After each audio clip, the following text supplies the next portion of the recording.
बरियतिया।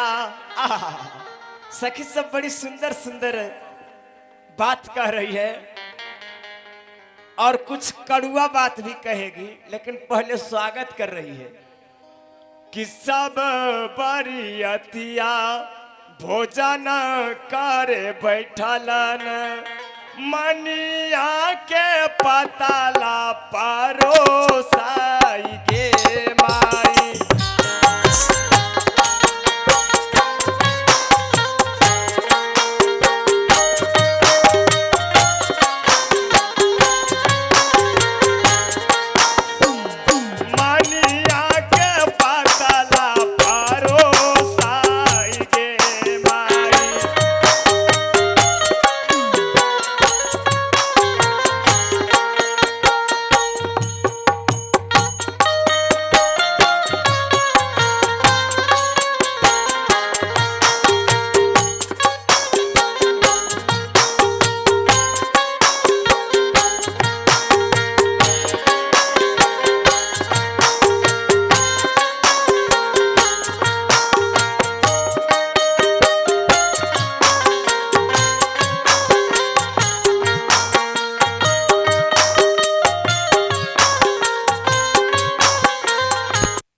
ऐसा तो व्यवस्था हम राम विवाह बहुत करवाए, लेकिन बढ़ैया बाबा जो व्यवस्था किए हैं बाराती के लिए, क्या कहना है। एक इतिहास बन रहा सिंगरी ऋषि धाम में।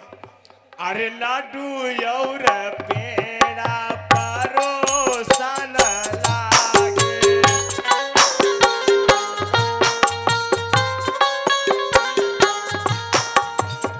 लाडू और पेड़ा परोसन लागे।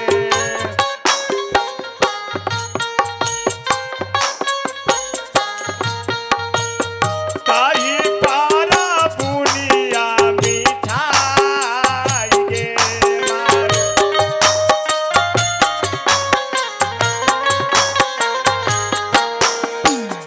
ताही पारा बुनिया मिठाई गे मारे।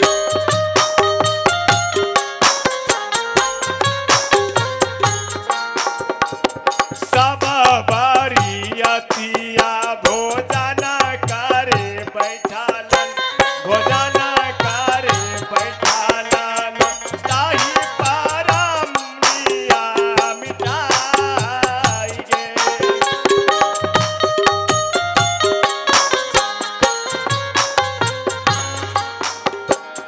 ताही पारा बुनिया मिठाई गे माई।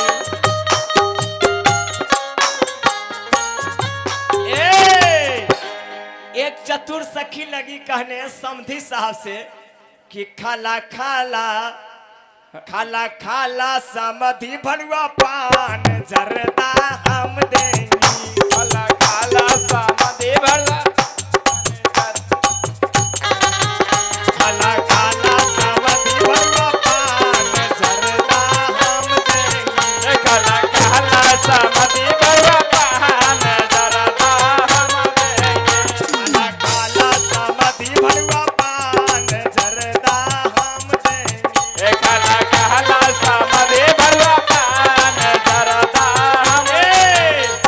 हमारी सखी लोग गीत जब गाने लगती है ना, तो शुद्धि भूल जाती है कि हम क्या बोल रहे हैं। क्या कहती है, तोरा बहिनी बोलावे मैदान